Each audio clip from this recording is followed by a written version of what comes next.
Morning, good afternoon, good evening. Welcome to the Global Council for Innovative Organizations. This is a event that we do once every 4 weeks, which is basically invite speakers from around the world to talk about innovation and their frameworks. The GCIO was created by the Dubai Excellence Program from the government of Dubai, as well as with Jimmy, the Global Innovation Management Institute. And we brought together other organizations like Ayala, the Mayor's Office of Colombia, the LaSalle University Network, as well as Open Innovation, to basically say that it's time for innovation frameworks to be shared around the world. If there is a successful innovation framework, then why would we not make that available for each other? And as we look at the different frameworks of innovation, we'll see similarities and differences, and hopefully be able to extract some new insights out of that. And so that's who the GCIO is. I would like to play a video for all of you who would like to know more about the GCIO. Victor?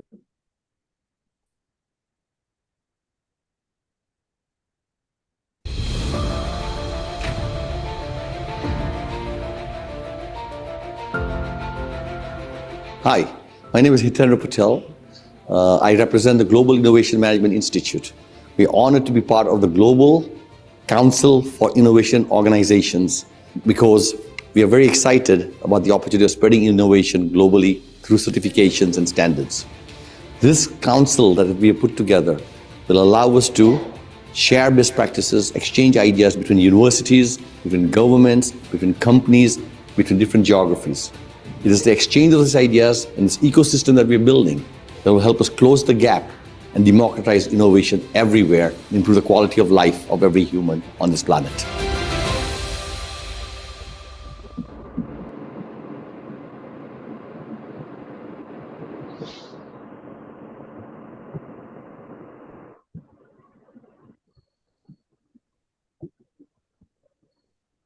HP, we don't hear you. All right, good. I hope everybody can hear me now. Very good. Yes.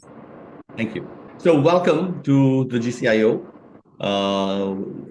monthly webinar series. Our speaker today is Praveen Gupta. Can we please bring Praveen onto the conversation, please?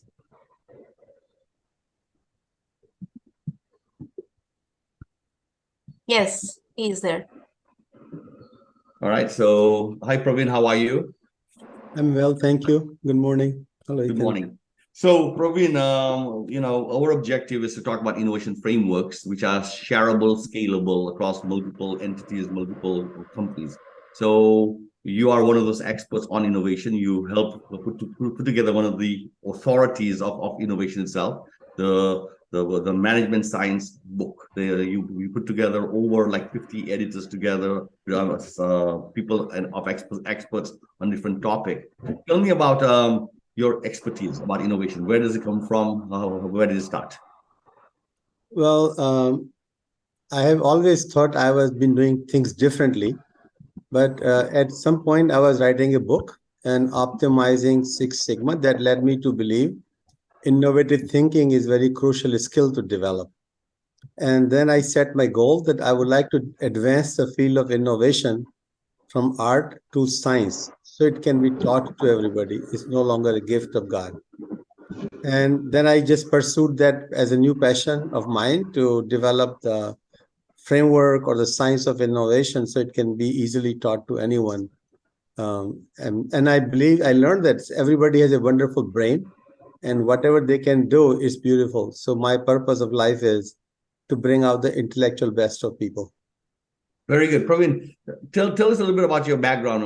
You've got a background in working in industry, working in academia, across the topics of innovation. So can you connect those dots together for us? Sure. So I am an electrical engineer by education and computer science, and then I work in semiconductor industry in its infancy, 81 to 86. Then I started my management consulting business from 89 to 93, 2003 actually.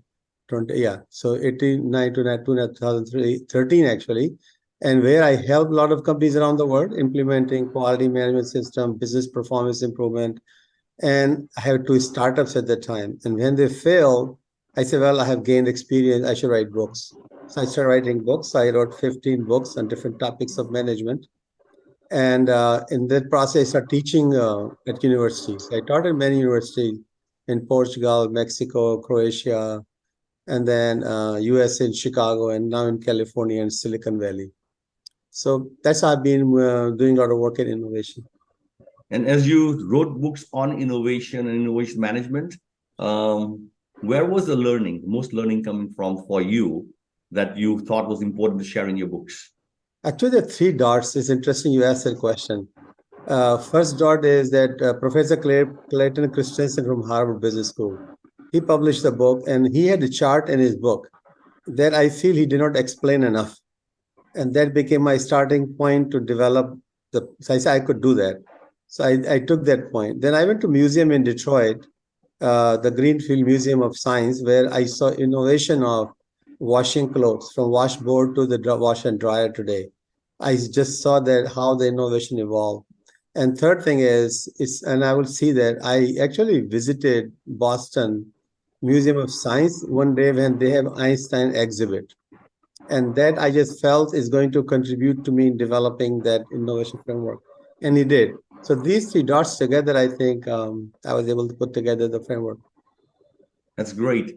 So look, the Dubai Government Excellence Program, Global Innovation Management Institute, and all of our founders have also been pulling dots from different places to create frameworks.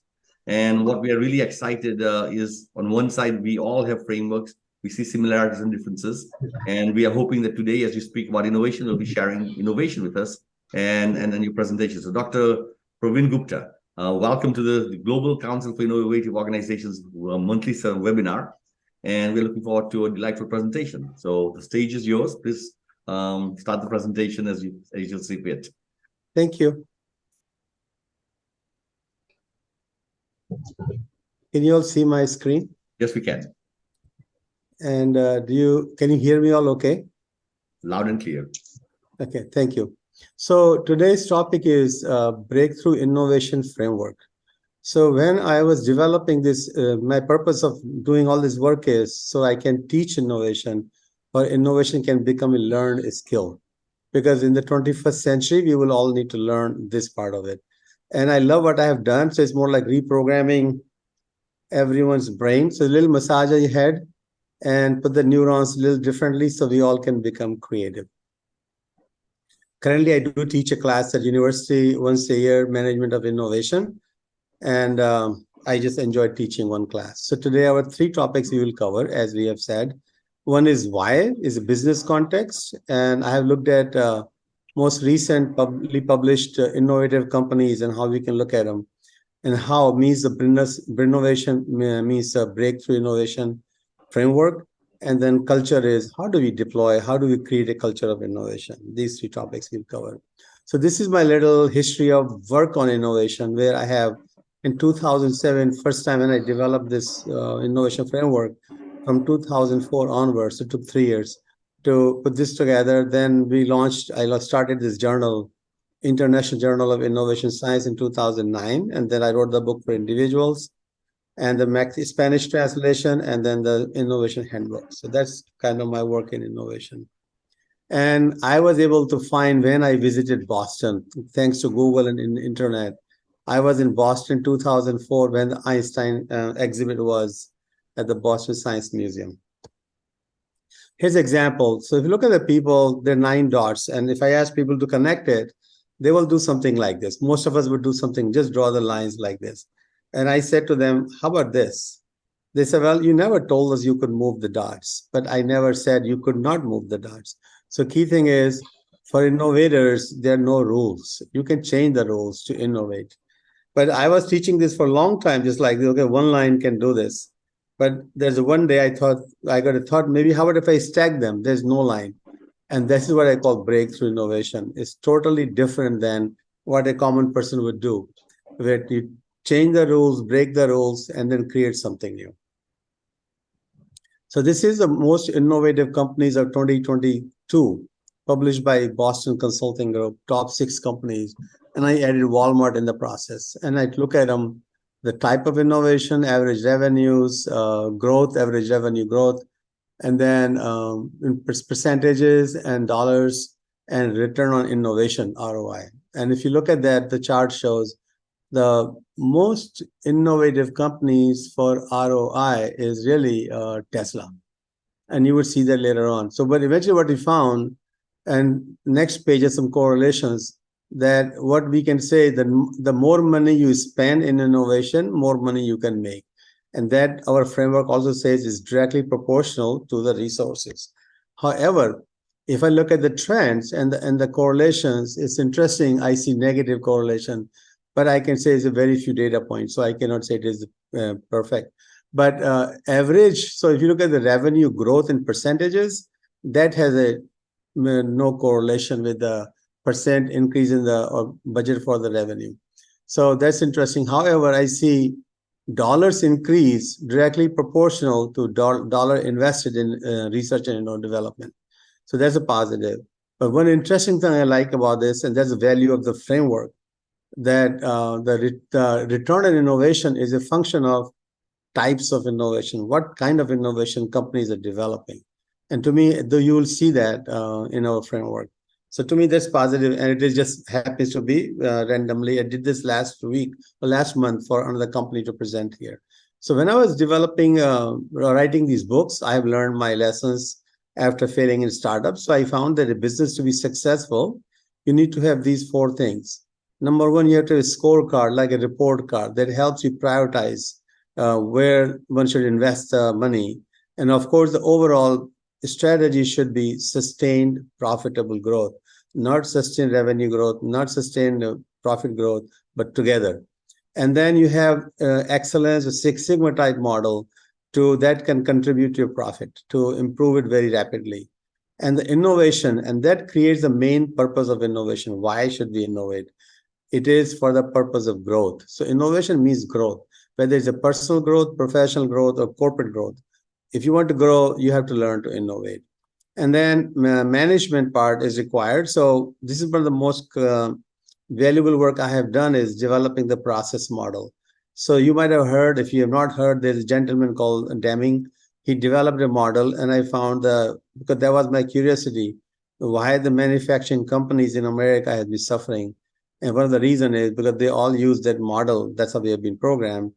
And that produces acceptable work, which is no longer comparative. So we have to have excellence in the process management. This is called 4P model. But just recognizing we need the excellence for profit and innovation for revenue. So here's a framework I will show you. And, in 2012, when Barack Obama was president, he appointed a task force to find out the innovation. At that time, they were chief innovation officers. And the survey found, and GE did the survey, and survey was found that in 21st century, we would need different rules of innovation because it's no longer the same. So my major contribution is that I learned from Peter Drucker, who has a book on innovation 85, and Clayton Christensen from Harvard Business School, who sort of revived the interest in innovation in his book in 1996. And then these 5 great scientists I picked for this for a study of their life and their types of innovation to develop innovation framework: Einstein, Edison, Newton, Galileo, and Ford. And I'll show you this here now. So in the 21st century, new players, new rules.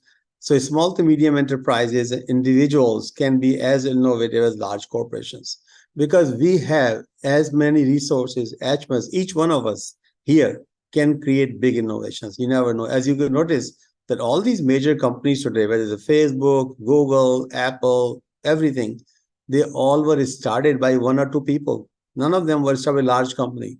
So all these new opportunities are created by individuals, not by large corporations. So every one of us in this meeting has the equal potential. And actually, my study shows all of us have more capabilities than Einstein did in his time. So we should never be thinking, innovating and thinking small. We should think big. So this shows you that individuals today have access to all the resources with the internet because of that. Universities, libraries, customers, suppliers, freelancers, labs, anybody. So we are basically in a circle of 6 seconds connected with everybody in the world. So our universe is only 6 seconds big. We can connect to everybody around the world. And then we learned that this century is also the century of experience, not just to meet the needs. So our goal should be to, when we are innovating, that create solutions, innovate new things to give people what they would love to have rather than what they need. Because if you notice, if you look at the Apple company and Apple is very successful, imagine if nobody bought it. What would we call Apple's product? Piece of crap. But no, people buy it because they love it. So today's century, this century is an experience century. So people share the experience with social media. So we need to develop solutions which people would love to have rather than need. And how do we find that out? We have to be in their shoes, in users' shoes, and we ask them. So this chart shows you, if you don't know, it's called Kano's model. You can Google it. The three types of requirements: assumed, spoken, that customers tell us, and third thing is love to have. And this is where you have to invest your resources, be creative. It does not mean more money, it just means creativity, something very different. So customer will say, wow, I love this. That's the reaction we want to get from customers. So here's the rule of two, and I'll show you later why. The question is why we innovate, then the question is how much we innovate. So here's the rule of two. It says if innovation means change, that we would all agree. If if change requires lesser of something, then we say divide by two. If it requires more of something, it says multiply by two. So divide by two or multiply by two, we define it as a breakthrough innovation. And the reason is because before this, people say there's a sustainable innovation and disruptive innovations, but nobody can teach you how to create disruptive innovations or how to create sustainable innovations. So we want to create a model that you can teach people can learn and they can reproduce it. So this process, you can guarantee innovation. That's the benefit of it. So what it means is for the breakthrough innovation, apply rule of two. That means breakthrough innovation means to make innovations look different, work differently, and feel different, means giving different experience. If you can accomplish that with your innovation, that's a breakthrough innovations. Now, how do you commercialize it? How do you make it work? The people, that is part of making it disruptive innovations. But first, we have to develop these breakthrough innovations so that they can achieve their full potential and contribute most to the society. So when I ask people, are you creative? In a room, typically 15% people will say, oh yeah, I'm creative. Even those are not sure if they are. They will raise finger, half arm, full length, very few people.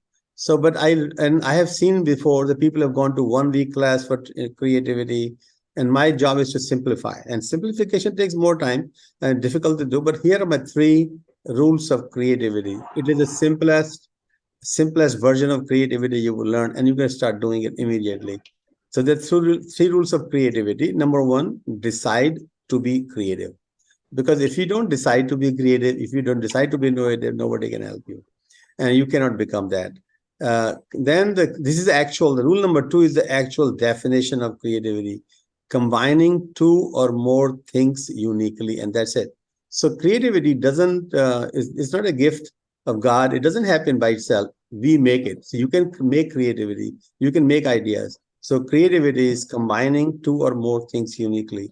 If you notice any innovation in the world, with no exception, every innovation is a unique combination of things in it. So our job is basically create new combinations to innovate new things. It's just like when you make a food, new recipe, you use new ingredients and you make it new way. That's innovation. Same thing in the process. New ingredients, new methods, you can make new innovations. So creativity is combining 2 or more things uniquely. And the third thing is become a faster combiner. I spent 9 months studying brain, how the brain works and how we think of new ideas. And I've learned the brain is continuously thinking of new ideas. It's a matter of how we trap it. How do we listen to our own brain and capture those ideas? So these 3 rules of creativity, you can start practicing right after this session. Decide to be creative, combine 2 or more things uniquely, and become a faster combiner. So eventually our goal is we should be able to think on our feet and just create ideas. So when you create ideas, you see opportunities. When idea meets the opportunities, that is the moment you capture it. I call it bingo. Big idea and go. And so then the question is, how do we think of ideas? Because I have been wondering, and so the study shows when most people go to meetings or the brainstorming sessions, those are about 30% effective. So that means, and most people are happy when they leave the meeting, not when they go to the meeting, because they just get bored and nobody's listening to them, their ideas, and they don't know how to communicate their ideas. So here I have developed the ideation process. It's probably the easiest way to implement thinking process. So there are 4 types of ideas: good, crazy, stupid, and funny. And good means which you dump it your head from your memory. I've done this, I've tried this, there you go again. It probably fails again. So good ideas are not a bad good ideas, but they are just past ideas. This is like clearing your brain. Thinking begins when you force yourself to think crazy ideas, stupid ideas, and funny ideas. So crazy ideas, your left brain ideas, stupid ideas, your right brain ideas, and funny ideas are the full brain. As you can see, it takes more time to think stupid ideas than good ideas. It takes even longer to think of funny ideas than good ideas. And because funnier means you are considering other person's experience, longer route to decide. So that takes a little longer time. But thinking really begins. Once you move beyond good ideas, you start thinking and you start getting new ideas. And many people have said that. Einstein has said that unless your idea sounds absurd, it must not be creative.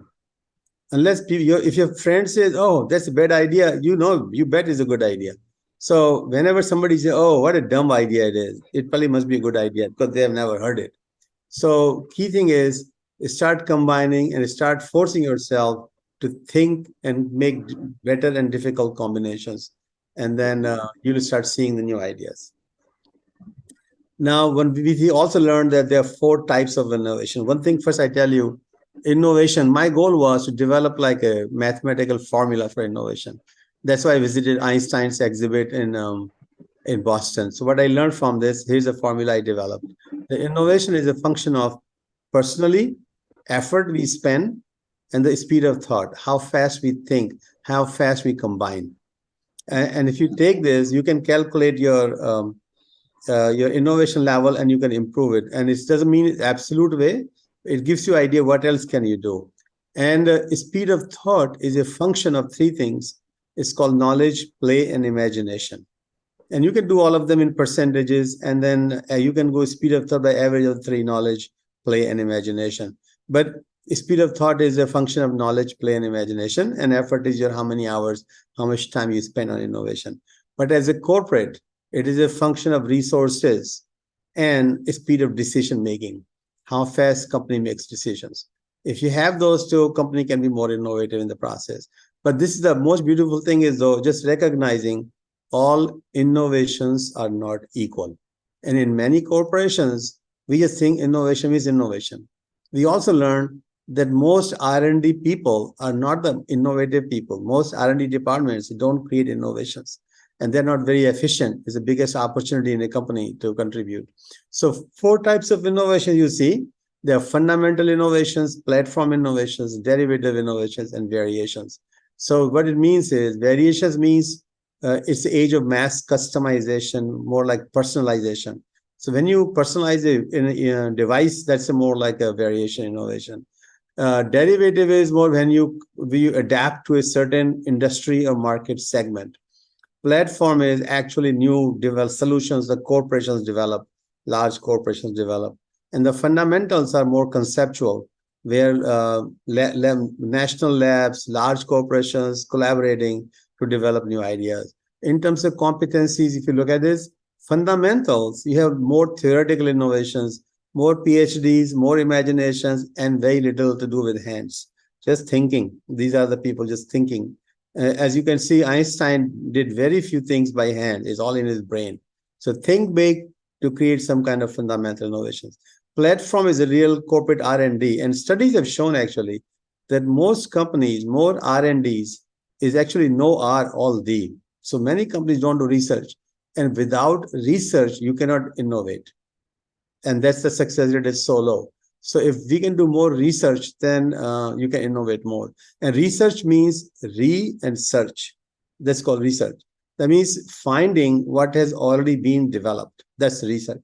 So once you know what has already been done, then you can build on it to create new combinations, new innovations, And that's how the work continues. And there is no innovation that comes from the sky.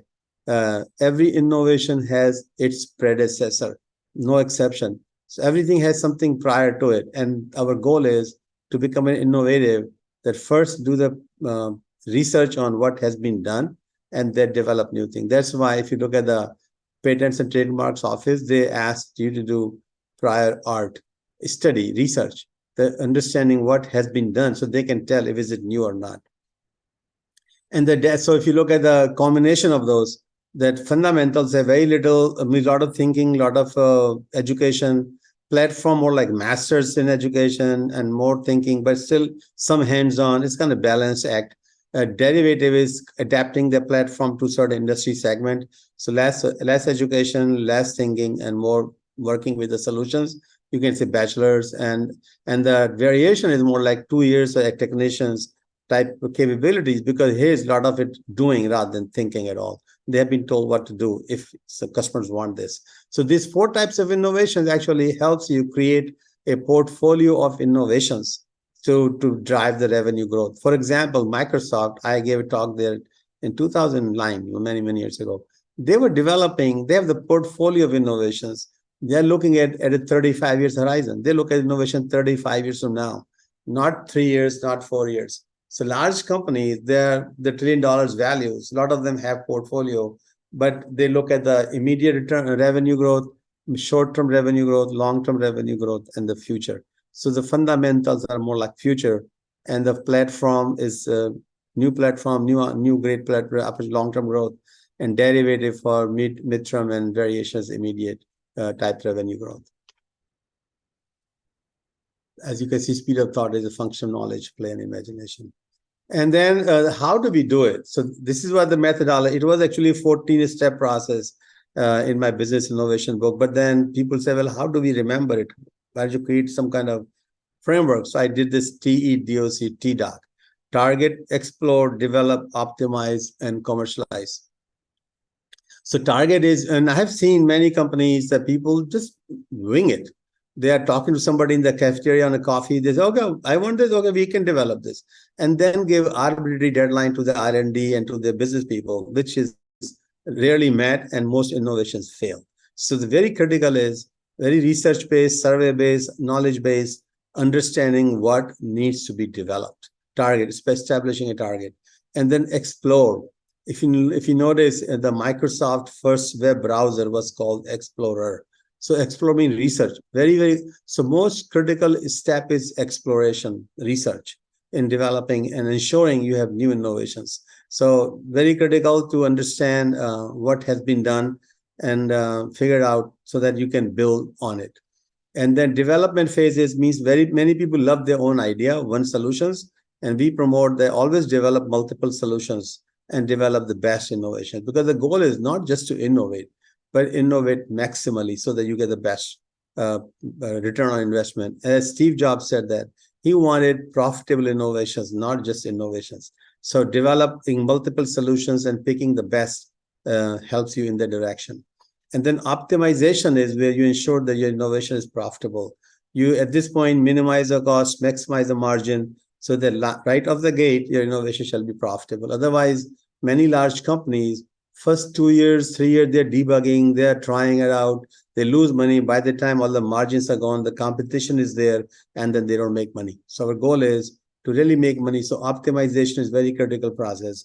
And since it is a multi-dimensional, many companies, many R&D people, they don't do this because it's not a straight linear process.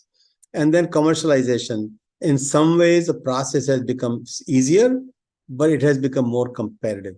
With the social media out there today, you can reach millions of people instantaneously, but so do other people. So there's no more competitive advantage in the sales process.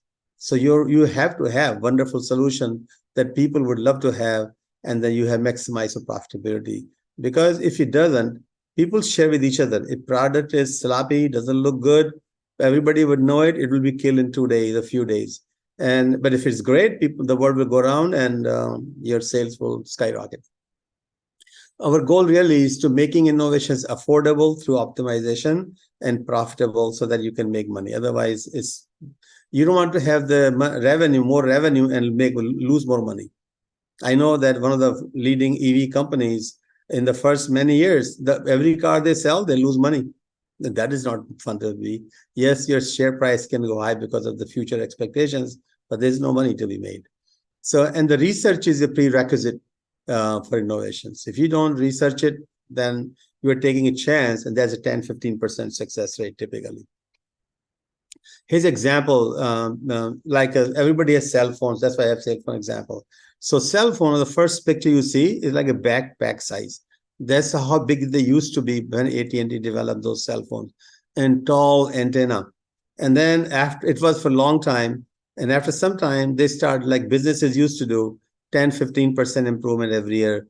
So they developed called brick and the middle phone. And people thought that's a good ladies, so that was a good defense tool. They can use it to hit somebody. But then Bob Galvin, who was Motorola's chairman, CEO, he challenged his design team. Why don't you do something very different? Nobody has ever expected. Cut it to half, what you see brick in the center. And that led to the right phone, the flip phone in 85, 86 timeframe. And that flip phone, that was the dumbest phone ever you would make today in today's technology. But you know how much it used to cost? $3,000. And people bought it like hotcakes, and Motorola could not make them enough. And they have the market share of 90% at one point. And so that share brings some arrogance, some cockiness in the process. And then French Telecom wanted digital telephones because Motorola phones were analogs. So they asked Motorola to make 50,000 phones. And they say, it's a small order. We don't have time. We are an analog company. So Nokia, who used to make covers for Motorola phones and other cell phone companies, they want to get in the phone business. So they told French Telecom, as I hear the story, that they will make these phones for you for free. And so Nokia developed the digital technology, and they made those phones. And they gave they give the run for the money to Motorola, and they start cutting into Motorola market share. And as they were losing market share, then Bob Galvin said again, wait a minute, let's do the same thing we did last time. Cut this into half. So they took this Nokia phone and cut this thickness into half. They call it flip phone. The Razor, it's called Razor Sharp, thin phone. And this, again, got back them into marketplace, the leadership position. And as they were growing well, so they have collaboration with Apple using iTunes. So this is called Razor. There was a phone called Rocker. And Rocker has this Razor plus iTunes, including Apple's famous platform. But that did not do well. But that really became a predecessor for iPhone, what we see today. And another example was, some of you might have, if you are the kind of few years, then 20, 25 years, that this Sony's Discman, the CD player. And so Steve Jobs knew the pain, if you remember that. People will carry big power pack and the CDs and all the details. And each CD would have, which cost $15, have 15 songs. But and people used to travel in the airport, power pack, the pack of CDs and all these things. Each CD has 15 phones, but only 1 or 2 good songs. So they have to carry so many CDs. So Steve Jobs understood the pain of passengers in using the CD player, and he developed the iPod. If you look at the iPod, by applying the rule of 2, so it is really less than half. So divide by 2, it is much less than divide by 2. Price-wise, it is higher, but in terms of capacity-wise, the first iPod has 30 songs capacity where CD is 15, almost twice, because the memory was expensive. Now the memory is not so expensive. You can have songs for your life. And even that iPod has been integrated into iPhone. So people don't even have to have iPod. But that iPod led to the iPad. So iPad was a new derivative innovation of iPod. So iPod was a platform, and that led to iPad. And then iPhone was another platform that is on its own still. And that led to actually iWatch. So if you think that way. So this is a breakthrough innovation framework where we learn why to innovate, how much to innovate, how to think of new ideas, and how to become creative. All of that is applicable to us. Now, the question is, how do we take it to corporate world? So this is a Bill Gates formula that he said that to be successful, you need to first talk to customers, build relationships, learn their requirements, then innovate solutions, and then help your suppliers and help your operations, versus the other way around. A lot of companies cut costs, cut suppliers, and they hope they will grow the relationship, but that doesn't work. But here I already showed you that And here's a business innovation maturity model. To create the culture of innovation, there's a 5-stage process. So every corporation started have basically sporadic innovations. Without innovation, you can start a new company.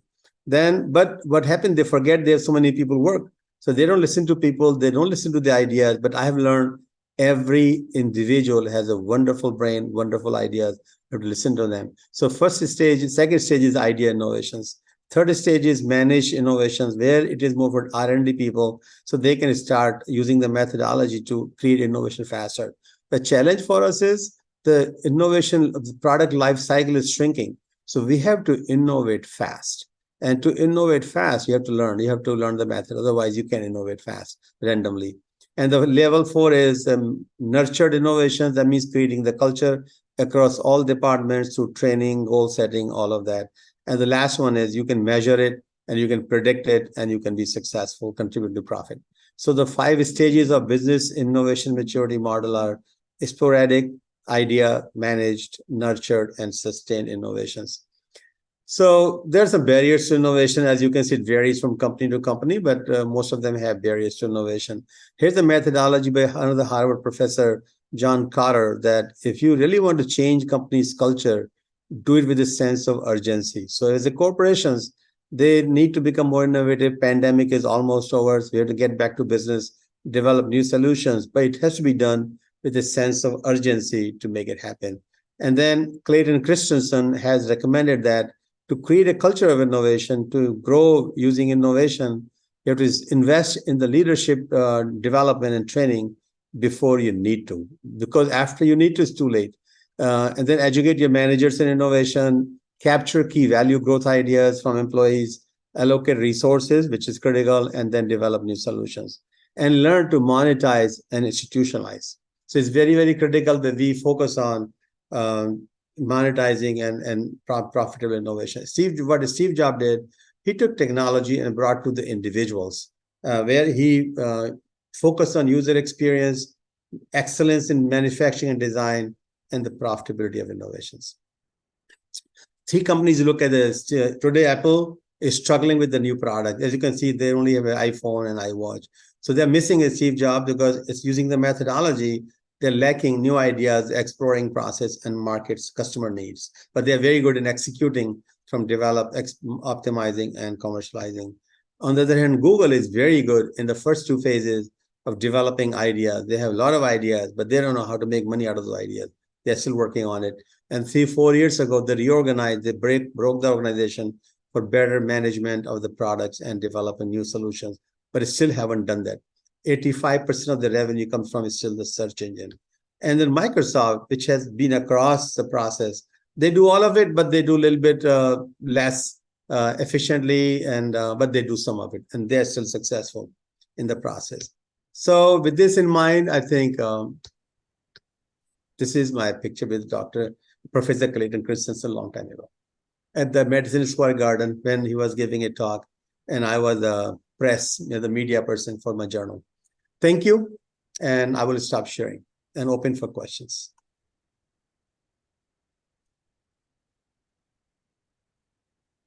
Thank you very much, Dr. Gupta. That was fantastic. It was a great journey through the innovation process, the frameworks and everything else. I love the example of Motorola and about the 2X and 2X and 2X. And I want to bring that up. I worked at Motorola during that great time of Star Trek and also the flip phones, Iridium, and many other things also. And there was a mindset at Motorola, which I think you are highlighting, which was make everything 10 times faster. There was 10x reduction mantra from innovation which drove change. There was also an insistence that if it was something new to the world, then we should consider doing, but if somebody else has done it, then we're not so interested. So there was a lot of emphasis on first to the world type of thinking. And when Motorola went out there, it did get a lot of home runs in terms of successes, but it also struck out quite a few times in terms of trying to think big on the back end, on the execution side. So let me ask you, even from your personal experiences, beyond the standard examples of the Motorola's, the Googles, how does a company set up this urgency Because it's the urgency that you talked about, which is very important, that then allows people to start thinking beyond the boundaries of the core business, start doing some fundamental research maybe, and other things. So how would you advise leaders who might be listening over here? How do you create that urgency for innovation? So surveys have been, so I feel that large consulting companies are still doing surveys. That means they don't have the answers. So what they have found that 80% of executives feel innovation is necessary, but they don't have the process, they don't believe in their process. So there's a lack of confidence. So I guess in order for them to gain more better understanding of the process and gain confidence in the return, the assurance of the guarantee of the solutions, they'll be more committed to it. Right now, they don't know. So that's since the risk they feel is higher, so they don't commit to innovation as a culture, and that hurts them. The decisions they make when they're successful, they eventually lose out to the new entrants. So I think, as you understand, the education training of executives probably would be the one way. The better they understand the process and how it and be assured that it will produce results. I think that would create a sense of urgency. And then the other challenge of innovation here is there is the operational stuff that you have to do. The product that you created last year is the one you are basically selling at high volume this year. And the attention to create changes to that or creating something new to that is sometimes even seen as a distraction because the core business makes the money. Future business is all about investment. How do you manage? How do you advise this companies to manage with this ambidextrous view that you got to protect the present? Of course, you got to win in the present, but you also have to create a future. So I think if you notice, Apple is a good example. Like every year, 2 years, they develop new rev of iPhone. I-10, 11, 12, 13, 14, 15, then new and all of these. So I think good companies, what they would do, they would plan for obsolescence.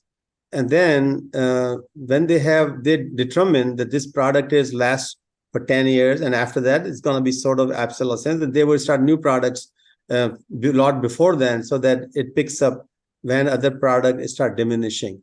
And that's part of the growth model. So you have the more new revenue, new product, and also the sustained. They don't lose the current revenue, but they can also plan for the new revenue with the new innovations. Got it. So Dr. Gupta, let's say you are able to train leadership in creating this urgency. You train them to be ambidextrous, to be able to balance the current and the future simultaneously. Now you go into your organization and you say, okay, let's work on these things. And you emphasize the importance of actually capability or science and fundamental knowledge. Imagination was one, but on the other side, there was this capability.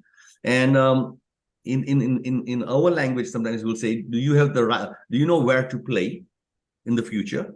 And we ask the next question, do you have the right to win? And the right to win captures that competency and capability to execute. Can you tell more about when you have maybe even told a company, yeah, that's a great idea, but it's not for you because you don't have the right to play or you don't have the right partnerships? Because sometimes people will try and say, I want to be more like an Apple, imagine. And then they say, my goodness, that's really hard for us to execute because we don't have the competency or capability. Could you comment on that? So I think, as I said before, that everyone is very capable of, as mentally is concerned, but innovation is function of knowledge, play, and imagination. So knowledge is your competency in the field which you are in. And you can reach out as part of the exploration in adjacent industries or outside industries to get new ideas to make it innovative solutions. But then the play is the experimental parts. And we actually have said that the companies should create an innovation space, innovation room, where people can go out there and do the necessary things. And there's a design process we have developed to create the innovation room in a company. And good companies do have those. And then imagination is, what does it mean? So imagination goes back to how much you want to innovate, how much revenue growth you want. And that goes back to the fundamental strategy, the sustained profitable growth. So if the company leadership decides, I want to grow the business aggressively. So one thing they have to learn, they have to take a risk.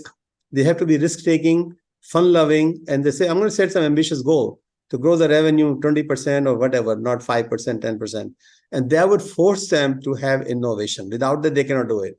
And once they know they have to innovate to achieve their goal, then they will commit to the maturity model, creating culture of innovation, and then the methodology and the thinking, engaging people. I think that's how I would take a look at them. Very good. Just stories from Motorola. On one side, we had imagination, and one of the projects that we worked on was Iridium, where we put satellites in the sky. And behind the satellites, we also had the handphones, and the handphones had not yet been invented because the phones had to communicate 50 miles to a satellite, and power amplifiers and technologies didn't quite exist yet. And as you connected these dots together, there was something about the Motorola culture which says go out there and invest in gallium arsenide before silicon had even run out its journey. Try new stuff and all that, mainly because of the stretch targets. The targets were really stretched and they were ambitious goals that allowed scientists to do that. But the same scientists, when Motorola was failing, many of the scientists ended up going to other companies who were fast followers. They were following Motorola, whether it was Nokia, whether it was companies in Samsung and LG and other places around the world. Those same scientists suddenly were feeling stifled about the degree of exploration and the degree of experimentation that was allowed versus has somebody else done this already and can we replicate it? Can you talk about that part of the culture, meaning companies which are pathfinders and they go out there and they try things which are not done before, and companies which rely a lot on a fast following mindset because that is safety and security and low risk? And what's your experience in that as you talk to different companies? Because every company wants to be an Apple, Google, Microsoft combined, and in reality they have their own cultures. So first thing is the TDOC methodology. It really is more like combining Apple, Google's process, Google in thinking, Apple in execution. And if you look at my first 5 innovators, is more like combining Edison and Einstein. Einstein for thinking big and Edison for executing commercially in large quantities. So if you take those approaches, that's a process that will work. But I've seen, let's say, Google is very known for a lot of ideas, a lot of projects, but they can't monetize it because they don't know how to manage it. So they're growing so rapidly and they have a lot of ideas. I used to take my class to Google tour in Chicago. And I've been told that every facility has a large display. And anything you search on the Google page, they see it. So they have all the world ideas at their fingertips, but it takes a lot of effort to commercialize because for them, success means billion customers. And today, they don't get a billion customers like that. Every company doesn't need billion customers to be successful, but they do. On the other hand, another example I gave, like I have been observing Intel in semiconductors, for example. So IBM was the largest semiconductor manufacturing company in the world, but they were captive for their own use. And they were doing research for developing new technologies, new capabilities. And when the PCs were evolving and were launched, Intel and Microsoft got the projects. Intel for the chip and the Microsoft for the software. And Intel was developing all these semiconductor technologies based on the research done by IBM. And IBM realized, you know what, we must be dummy because we are doing the research, but somebody else makes the money. So they stopped doing the research, and that stopped the Intel's new technology in semiconductors also. And they switched to systems, developing drones and other systems that can't do any more chips technologies.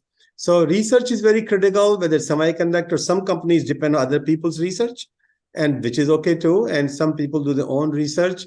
But I think the key thing for a company is just setting a goal to be aggressive, to grow profitably.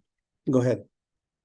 Oh, no. So, Dr. Gupta, this is great. I love the framework. I love the way you said things. It makes it very simple. I'm going to ask you a question to think about. We're going to take a 1-minute break for a second, but I'm going to ask you the question before the break, which is, if you had your advice to people who are in this audience on how to make innovation real, you've already in your presentation hinted at what that process, those things are. I would like you to kind of highlight those 3 things that you must do in order for innovation to get started and create big value and big impact. So let's stop you think about it. We're going to take a little 1-minute break with a message from our sponsors. Thank you.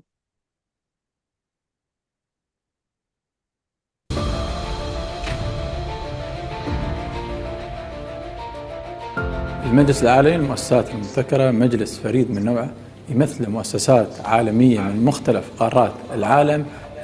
هذه المؤسسات مختصة بالابتكار وبدعم الابتكار وبتعزيز ثقافة الابتكار في المؤسسات وفي الجهات الموجودة في مختلف هذه الدول. المجلس بيكون له دور كبير في دعم تبادل ونقل المعرفة ونقل الابتكارات الموجودة في مختلف قارات العالم ومختلف المؤسسات الموجودة على مستوى العالم، ودعمها وتأثيرها ونقلها للمؤسسات الموجودة سواء في دبي وفي دولة الإمارات أو على مستوى الدول المشاركة في هذا المجلس. برنامج دبي للتميز الحكومي يعتبر أحد الأعضاء المؤسسين لهذا المجلس، والبرنامج كان له دور وباع كبير في دعم الابتكار والمبتكرين على مدى 20 سنة الماضية من خلال المبادرات اللي يقدمها، من خلال الفئات الموجودة في جائزة برنامج دبي للتميز الحكومي. البرنامج له دور كبير في هذه المبادرة وسيدعم الابتكار والمبتكرين وثقافة الابتكار على المستوى المحلي وعلى المستوى العالمي، وسيساهم في نشر كل الإنجازات وكل الابتكارات الموجودة على مستوى دبي للعالم بأسره.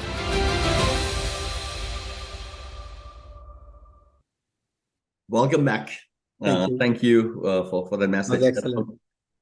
And so, Dr. Gupta, the question really was, people are really interested in making innovation real. It's hard. And you have a framework, you've got a methodology. What's your advice right now to the audience out there? So I give you two levels, one for individuals, one for corporations, organizations. So for individuals, all of us know how to walk. And some of us jog. And if you notice, we walk with our feet, we jog with our legs. And when we run with our stomach, with our belly. But when we race with our heads. If you notice the posture of the race, participant, they always head ahead of their legs and body. So race is up with the head. So you win a race with your head, not with your body. So today is a race for global excellence, global solutions. You never know who's going to innovate. And any individual can do big innovations. So we all have the opportunities. And you don't know who your competition is in the world. So we need individually, we all need to be innovative because of that. And if you notice, when you are racing, you have to learn. You just can't be by natural. So to learn this process, I would say three things. Number one, decide to be creative. So follow the rules of creativity, start combining and become a faster combiners. And then learn the methodology that how to, once you understand, and be an opportunist, look for opportunities. An opportunity would be where people are struggling. Indecisive, difficulties, challenges, hunger, whatever solutions in your community. You don't have to solve the world hunger, but just do it for your community. And so the first is become the creative, look for the opportunities. And third, have the confidence, the methodology, you can develop the solution. That's for individuals.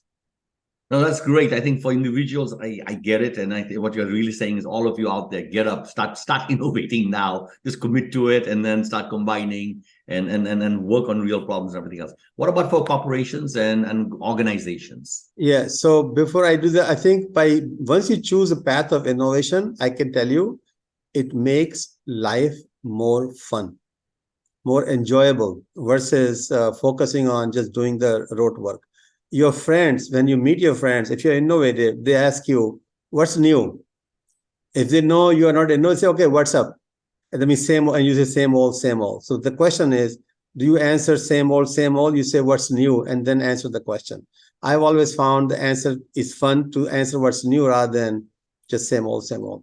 As a corporations, I think for the corporations, I would say first, recognize there's a competition.